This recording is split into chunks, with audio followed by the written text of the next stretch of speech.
ولد الشيخ الحاج عبد الله نياس حوالي عام 1844 في قرية بيلي بمنطقة جولوف، السنغال. نشأ في بيئة علمية وحفظ القرآن الكريم في سن 15 على يد والده. واصل تعليمه الديني تحت إشراف الشيخ مختار فاندياي في بامبالاغيم. في سن 17 انتقل مع والده محمد نياس إلى نيورودوريب استجابة لدعوة الجهاد ضد الاستعمار الفرنسي بقيادة مابا دياخوبا. هناك أسس والده قرية ياسين، بينما أسس الشيخ عبد الله نياس قرية ياسين والو.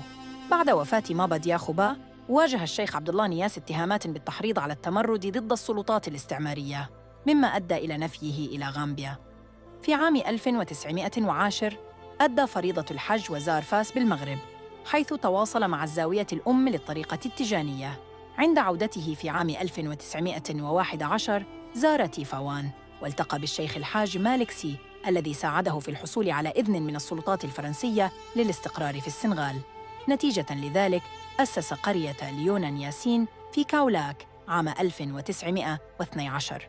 توفي الشيخ الحاج عبد الله نياس في 14 من يونيو 1922 في كاولاك، تاركاً إرثاً دينياً وتعليمياً هاماً.